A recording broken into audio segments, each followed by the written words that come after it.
Hello बच्चे, आज हम लोग पढ़ेंगे सेल ऑर्गेनेलिज के बारे में।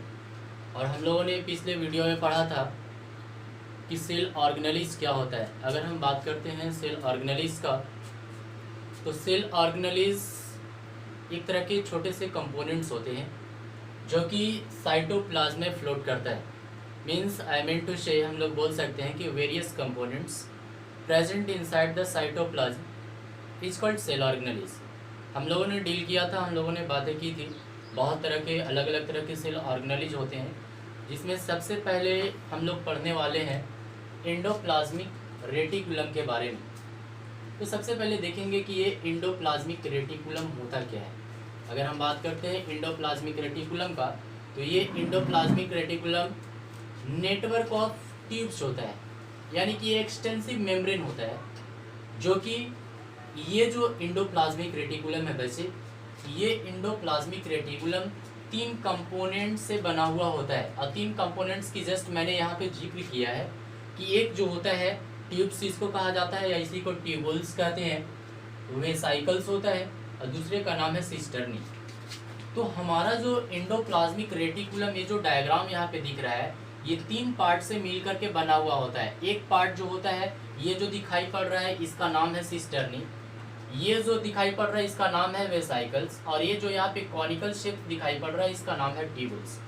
तो यहाँ पे ये जो हमारा एंडोप्लाज्मिक रेटिकुलम है, ये 3 पार्ट से मिल करके बना हुआ होता है, जो कि एक एक्सटेंसिव मेम्ब्रेन होता है, जिसका काम होता है चैनल्स की तरह एक्ट करता है, मटेरियल्स को ट्रांसपोर्ट में यूजफुल होता है। दूसरी चीज़ अगर हम बात करते हैं इस एंडोप्लाज्मिक रेटिकुलम का, तो ये जो एंडोप्लाज्मिक रेटिकुलम दिखाई पड़ रहा है, ये एंडोप्लाज्मिक रेटिकुलम सबसे पहले कीथ आर पोर्टर के द्वारा देखा गया था। कीथ आर पोर्टर, जिनको हम शॉर्ट में मैंने लिखा है यहाँ पे के आर पोर्टर, पूरा नाम है कीथ आर पोर्टर, और एक और साइंटिस्ट है जिनका नाम है क्लॉड, तीसरे का नाम है थॉमसन। इन्होंने क्या किया था कि तीनों साइंटिस्ट ने मिल करके सबसे पहले एंडोप्लाज्मिक रेटिकुलम के बारे में डिस्कवर किया था 1945 में। और एक चीज़ मैं इसकी फीचर्स के बारे में बता दूं, तो ये जो एंडोप्लाज्मिक रेटिकुलम है, ये एंडोप्लाज्मिक रेटिकुलम सारे यूकैरियोटिक सेल में पाए जाते हैं। जितने भी यूकैरियोटिक सेल होते हैं वो सारे के सारे यूकैरियोटिक सेल में पाया जाता है एंडोप्लाज्मिक रेटिकुलम, एक्सेप्ट एमएमआरबीसी। एमएमआरबीसी का मीन्स यहाँ पे क्वेश्चन उठ सकता है कि ये एमएमआरबीसी क्या होता है। तो मैं एमएमआरबीसी के बारे में बता दूं कि ये जो एमएमआरबीसी है, वैसे यहाँ पे एमएमआरबीसी का मतलब होता है matured, MATURED, matured mammalian RBC. और आप लोगों को पता होगा कि आरबीसी का पूरा नाम है रेड ब्लड सेल्स, या इसको रेड ब्लड कॉर्पोसल्स कहा जाता है। तो जितने भी यूकैरियोटिक सेल्स होते हैं, वो सारे यूकैरियोटिक सेल्स में एंडोप्लाज्मिक रेटिकुलम प्रेजेंट होता है, लेकिन एमएमआरबीसी को छोड़ करके, यानी कि matured mammalian red blood cells को छोड़ करके बाकी सारे यूकैरियोटिक सेल्स में ये एंडोप्लाज्मिक रेटिकुलम प्रेजेंट होता है। और ये जो एंडोप्लाज्मिक रेटिकुलम है, ये एंडोप्लाज्मिक रेटिकुलम सारे प्रोकैरियोटिक सेल्स में एब्सेंट होते हैं। अब यहाँ पे थोड़ा सा हम पॉइंट पे आते हैं। अगर हम इसकी पॉइंट के बारे में अगर बात करते हैं, तो यहाँ पे हम लोगों ने देखा है कि हमारा एंडोप्लाज्मिक रेटिकुलम जो है, ये 3 पार्ट से मिलकर के बना हुआ है, सिस्टर्नी, वेसाइकल्स और ट्यूबुल्स। ये सिस्टर्नी, वेसाइकल्स और ट्यूबुल्स से मिलकर के बना हुआ होता है। तो हम लोग यहाँ पे डायरेक्टली इसको फिगर को वॉच कर रहे हैं, that there is the small granules of ribosomes present on the surface of cisternae, where this cisternae helps in the synthesis of proteins, because at that portion there is a particular granules of ribosomes are present, and that's why this endoplasmic reticulum is known as RER। वैसे मैं यहाँ पे एक चीज़ बता दूँ कि ये जो RER है, यानी कि एंडोप्लाज्मिक रेटिकुलम है, ये एंडोप्लाज्मिक रेटिकुलम के भी 2 टाइप्स होते हैं।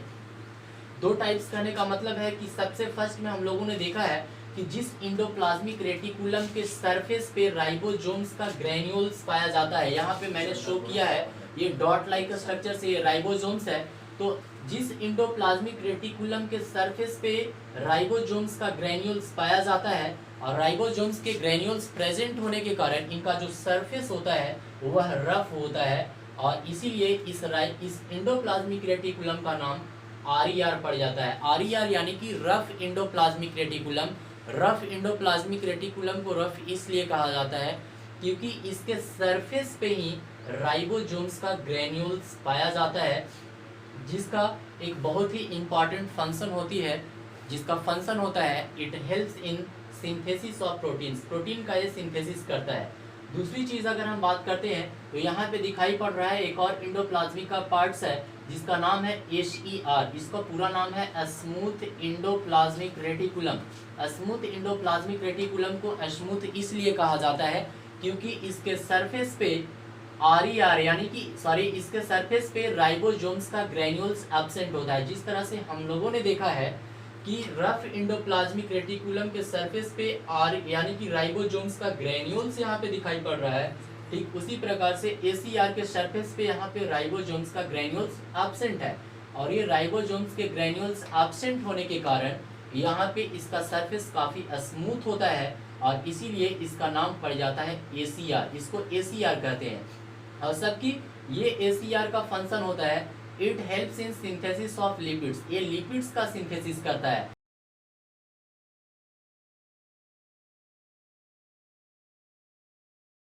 अभी हम लोग देखेंगे कि पिछले में मैंने बताया था कि एंडोप्लाज्मिक रेटिकुलम के अलग अलग टाइप्स होते हैं और अलग अलग टाइप्स में हम लोग देखेंगे कि सबसे फर्स्ट में मैंने बताया था कि वह होता है रफ एंडोप्लाज्मिक रेटिकुलम, जिसको RER कहा जाता है।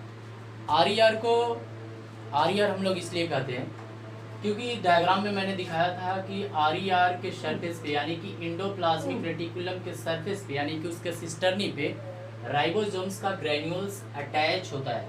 अभी हम लोगों ने लिखा भी है यहाँ पे कि जब हम उसको बारीकी से एब्जॉर्व करेंगे तो देखेंगे कि वहाँ पे राइबोसोम्स का ग्रेन्यूल्स उसके साइटोप्लाज्मिक सरफेस पे अटैच होता है और राइबोसोम्स के ग्रेन्यूल्स अटैच होने के कारण ही उसका सरफेस रफ होता है और उसका एक काम होता है, बहुत ही इंपॉर्टेंट रोल होती है, जिसका काम होता है प्रोटीन का सिंथेसिस करना। ये प्रोटीन का सिंथेसिस करता है और ट्रांसपोर्ट में भी इसकी अहम रोल होती है।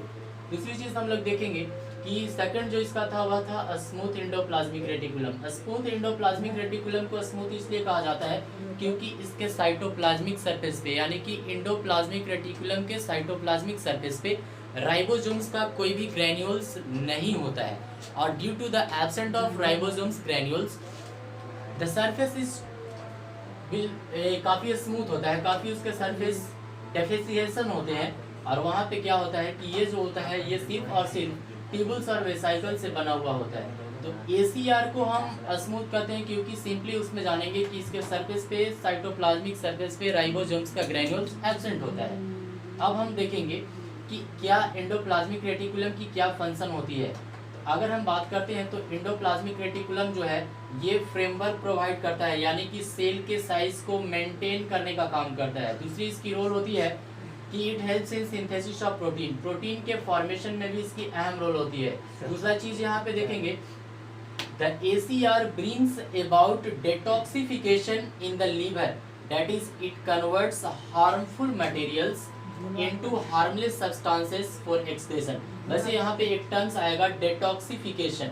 डेटॉक्सिफिकेशन का मीन्स होता है कि हमारे बॉडी के अंदर जो लीवर जो होता है, लीवर जिस सेल से बना हुआ होता है उस लीवर में ACR पाया जाता है, स्मूथ एंडोप्लाज्मिक रेटिकुलम पाया जाता है, जिसका काम होता है कि वो लीवर का जो सेल होता है वो डिटॉक्सिफाई करता है यानी कि जितने भी पॉइजन्स होते हैं, ड्रग्स होते हैं, नैरकोटिक्स जो होते हैं उस सारे नैरकोटिक्स को कन्वर्ट कर देता है हार्मलेस सब्सटेंसेस में। और जब वो हार्मलेस सब्सटेंसेस में कन्वर्ट होता है तो वो एक्सक्रेशन के माध्यम से वो बॉडी से बाहर निकल जाता है। तीसरी चीज़ मैं बात करूँगा इसके अगले फंक्शन का, तो it helps in membrane biogenesis. Membrane biogenesis कहने का मतलब है कि इसको सिंपली हम फॉर्मेशन ऑफ मेम्ब्रेन भी कहते हैं। Formation of membrane is known as membrane biogenesis. लेकिन यहाँ पे देखेंगे कि प्रोटीन्स मेड बाय RER के द्वारा जो प्रोटीन बनाया जाता है और ACR के द्वारा जो फैट्स बनाया जाता है, यही दोनों मिल करके यानी कि लिपिड्स और प्रोटीन्स दोनों मिल करके ये क्या करते हैं, सेल मेम्ब्रेन को फॉर्म करते हैं। और इसीलिए क्या कहा जाता है कि अगर किसी भी प्रकार का मेम्ब्रेन का फॉर्मेशन होता है तो वैसे मेम्ब्रेन के फॉर्मेशन को हम मेम्ब्रेन बायोजेनेसिस कहते हैं।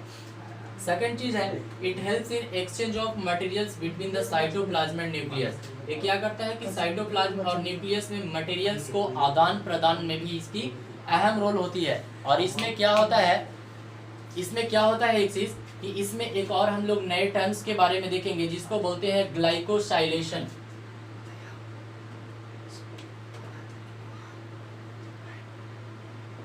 ग्लाइकोसाइलेशन, वैसे ग्लाइकोसाइलेशन क्या होता है, तो अगर हम बात करेंगे ग्लाइकोसाइलेशन का, तो इसमें क्या होता है एडिशन ऑफ कार्बोहाइड्रेट्स, इसको बोलते हैं एडिशन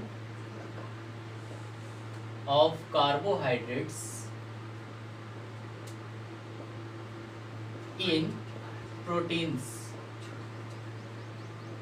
इसमें क्या होता है कि ग्लाइकोसाइलेशन में क्या होता है कि अगर हम कार्बोहाइड्रेट्स को प्रोटीन्स में ऐड करते हैं तो उसको हम कहते हैं ग्लाइकोसाइलेशन, यानी कि कार्बोहाइड्रेट्स में प्रोटीन को ऐड किया जाता है, उस प्रोसेस को ग्लाइकोसाइलेशन ही हम।